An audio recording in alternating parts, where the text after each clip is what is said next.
Angela would have to take me with her, and you know, she would cut out of school or be smoking in the schoolyard, and then I would go home. Of course, I was 6 years younger than her, and I would tell my mother, Angela's smoking.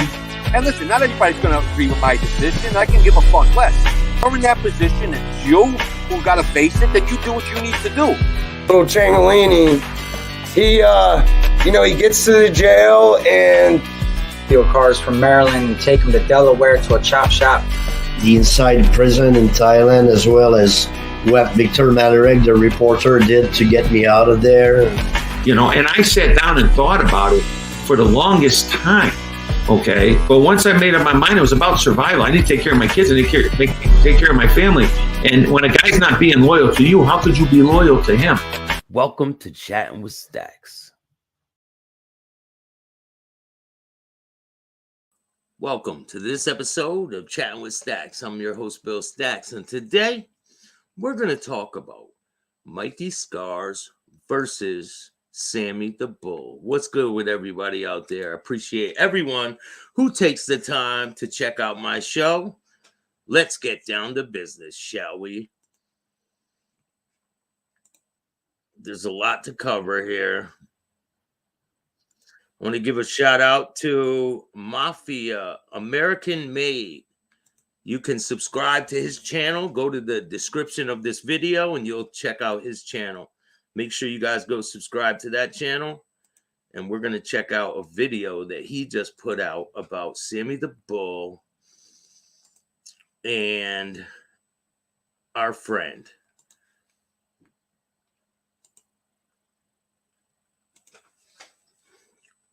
Let's check it out, shall we? John Gotti has been sentenced to life in prison with no parole. First of all, you gotta be a good liar. What's good, Staxx? I think you're being selfish with me or spiteful with me. What's good? Invest in yourself. You get an ass kicking from me. You'll never forget the ass kicking you get from me.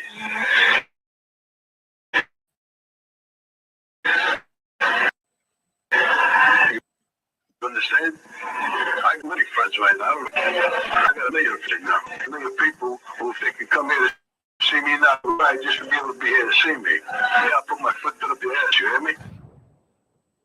Hey, what's up, guys? I wanted to take a second to remind you, please hit that subscribe button. And if you like what we're doing and want to support the channel, you can do that via Cash App at American Made Channel. Now, let's jump into the video.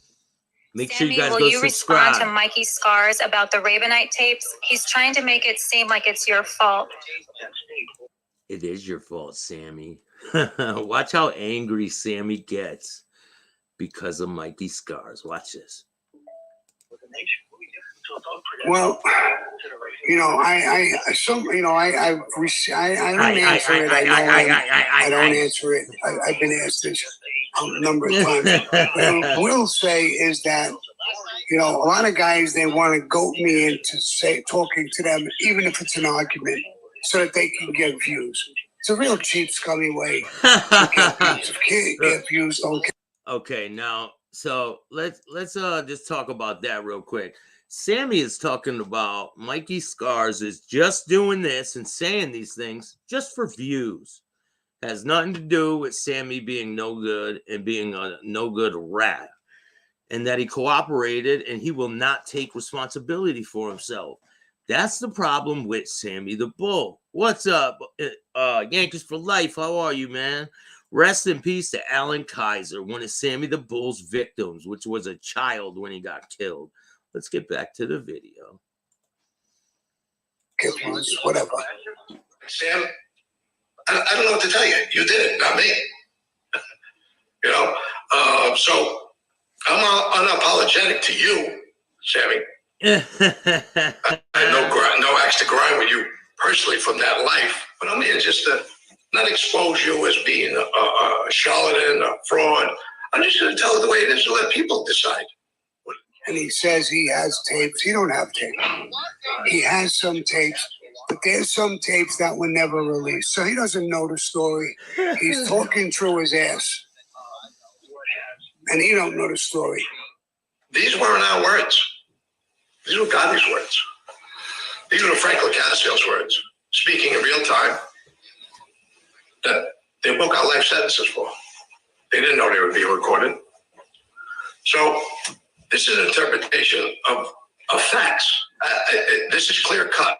Now, I don't want to, you know, I know him, I know him for years. He's a hang-arounder. John didn't like him. John, you know, every time you'll see a picture of him, he's always like looking over somebody's shoulder behind John or me or somebody else. Sammy the Rat. Watch what he says. It's funny. Well, when you're standing behind the boss and looking over his shoulder, that means I was right behind him. Just like you were in front of him, you were behind him, you're holding an umbrella. What do you want me to do? Play chicken fights? You want me to get on his shoulder and make me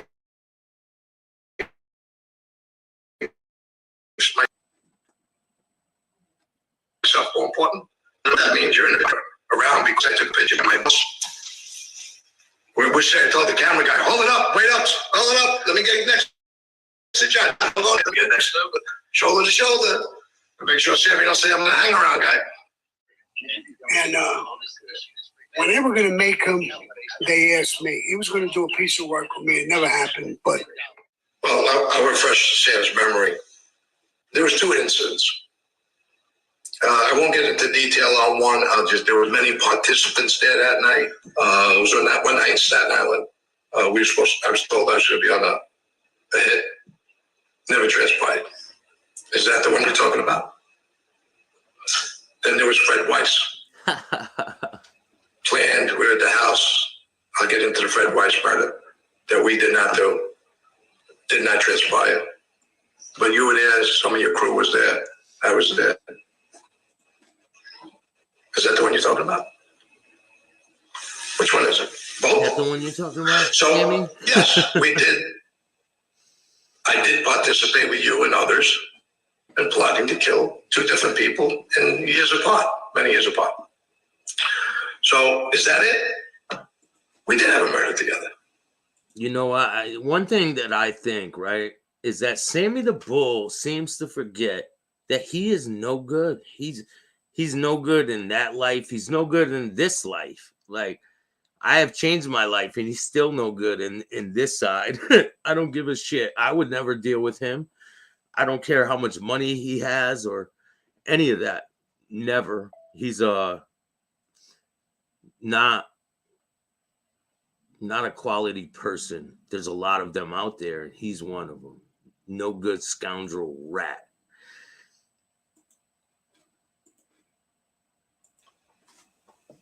A guy named Jack, your bartender, who cursed you, and you went for permission to get him and get killed. And he was killed. And I was there, and a bunch of other people, probably everybody's dead that was there. And you and me. So is that it? He knows that I didn't testify against him. I could have put him away for life. He knows that didn't happen either. Here goes Officer Sammy. Look at Officer Sammy talking about, I could have testified and put him away for life. Oh, like this, Sammy? Like you did here? Do you wish you put him away for life now, Sammy? I bet you do. I bet you do. He's going to be beating your numbers pretty soon, Sammy. And he wants to talk about me. In one sentence, that we were going to do something together, like nothing ever happened. And in the next following sentence, I believe, if I remember, is you said you could have got me life.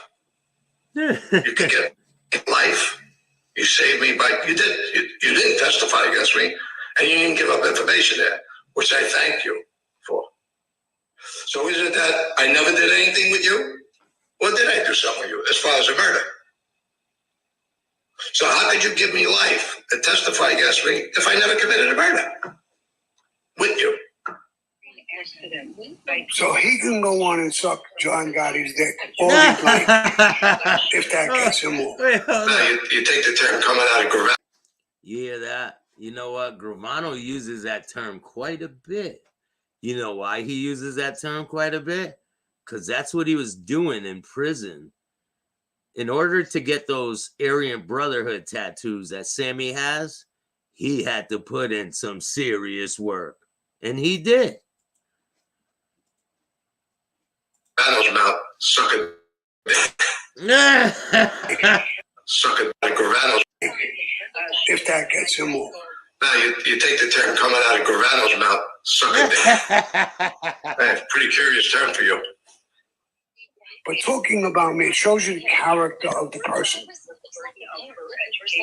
And I haven't answered, I haven't said this yet. This is the first time I'm talking about him or saying it. Ooh, it's exclusive, Sammy. And, you know, I would say to him, he's much younger than me. Don't talk about me when this is the history of me and you. And if you want to talk to me or if you want to say something. Uh-oh, Sammy's going to invite you to go meet him at his storefront. And what, you're going to roll around on the ground with him, Sammy? You're a loser, man. Sammy is so pissed off right now. I think he shit his Depends. And he can't get someone to clean him up. That's why he's running his mouth right here. Come down to Arizona. Talk to me face to face. We have history. You don't need to be in some fucking bullshit place. Come and talk to me. Say what you want to say to me, straight up to my face. You're not afraid of me. You're younger than me. Come down. Sam, you ratted. I ratted. We're not good people to other people in that life. We're bad. We did bad things in the life, and then we ratted when we felt like it wasn't enough for us.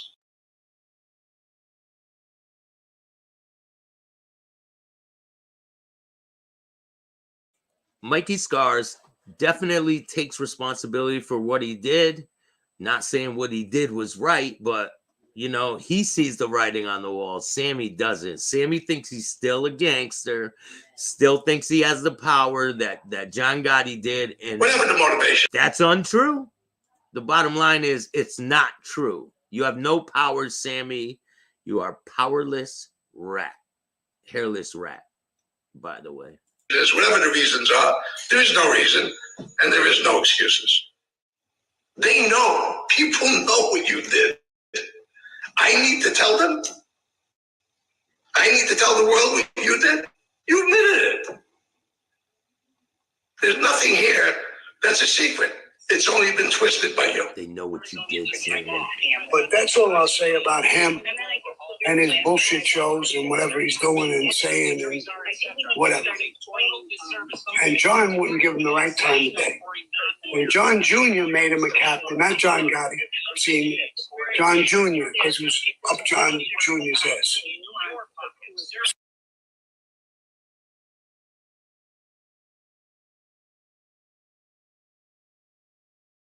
He should have seen the writing on the wall with you before things got to where they were.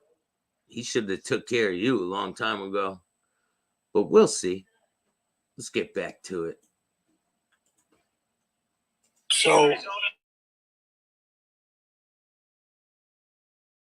that's absolutely. I love his son, his family. I felt they were my family. You know, he sat with my family one time in Florida. And he told my family, my grandchildren and everybody, he said, you know, Sammy, when he wanted something, he would kill you and take it. Now, Mike, you know that's not true. I never did that in my life.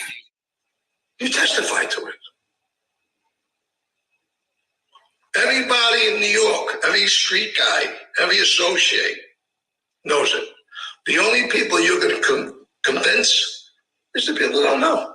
The rest of the world. And you have a tremendous following, 557,000 followers. God bless. I'm happy for you. I was happy for you when you told me you were going to do this. With the first or second day out of jail in your last pinch, you called me.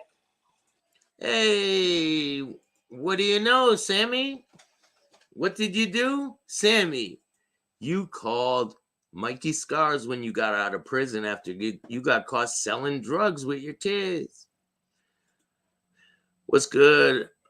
Buffalo Billy, what's up, man? Paps needs gas money. How are you? James Groves, what's up? Cherry Blossom. Chad, how are you? Yankees for Life. Invest in Yourself podcast. Go subscribe to Invest in Yourself podcast. Let's get back to this bullshit. I was that bad a guy. I said, you called me the first and second day you're home? That you wanted to collaborate and do things? I'm that bad a guy? I was your encyclopedia, remember? I'll be your conseiller now. The Rat Squad. Don't do lives. They don't work for you. Ooh. Why is he saying don't do lives? Why did he say that? You guys know why he said that, because Sammy Gravano let out some information on his live that he is living in his storefront in Arizona. And so his location has been outed, if you say. And he let out some other information too. So that's why Mikey Scars is saying you don't do good lives. Here, I'll rewind it and you can check that part out. Collaborate and do things? I'm that bad a guy? I was your encyclopedia, remember? I'll be your conseiller now. Don't do lives. They don't work for you. And to sit down with my grandchildren was about as... I wish I was there that day when you said that. You weren't going to do a fucking thing, Sammy. So what happened is Sammy did a live and he gave out his location by accident, saying that he was living at this storefront in Arizona, and his location has been revealed. And he said that he's been looking for an apartment and he can't get one because of his criminal record and all this other shit. But so this video, what we're looking at now is Sammy the Bull and Mikey Scars going at it, because Sammy the Bull claims to be the king rat. He wants to be the boss. And there's other people gunning for his spot. So we'll see what happens. Let's get back to it. It's terrible. Yeah. Well, that's the kind of person. So you sit in your little cave downstairs. I noticed you changed since I said you sit like in a red room that looks like hell, and it's all sinister, dark, and this ominous music. You're portraying yourself to be what? Beelzebub? What do you want to be? Do you want to be a devil? And then when somebody calls you a devil, you get mad at them. Right? You say you're the bad guy. You kill everybody. You take showers with no remorse. You don't care. So why are you upset when somebody talks about you? Why? You're a conseiller. You're underboss. You're a murderer. You're on 19 murders you brag about. You'll get mad because of me. I break down tapes. Go have a drink. Go relax. But you're not scaring anybody. And I'm not here to say I'm not afraid of anybody. That's not what it's about. But you play to your audience. I play to mine. Go have a drink. Go subscribe to American Made. And that was a great video from him. So Sammy, hold on, let me fix this. Sammy and Mikey Scars, they both, I don't know if they understand that once you cooperate, I think Mikey Scars understands. Once you cooperate, you are no good. Like, it doesn't matter what you do. You can try to change the narrative, which Sammy the Bull is trying to do lately, but it's not going to work, man. Only people who have no clue about that type of life are going to buy his bullshit. So a lot of people are going to see the writing on the wall once these other people come out and start telling their stories. Stay tuned. 7 o'clock. Well, 8 o'clock our time. I have Joe the Shark Lopez coming on Chatting with Staxx. Joe Lopez is one of the leading attorneys for colorful characters, we'll say. And he wants to give a statement about a case that he's dealing with right now. And so we're going to have him on the show at 7 o'clock. It's going to be live. So if you guys have any questions for Joe the Shark Lopez, he's been on some really high level cases, and he will be in the building 8 o'clock. Don't miss it. And if you guys like this kind of content, make sure you hit the like, subscribe, and notification bell so you can get my videos every time they drop. And remember, I'll see you at 7 o'clock or 8 o'clock. 8 o'clock, East Coast. Joe the Shark Lopez. And remember, don't be a bitch.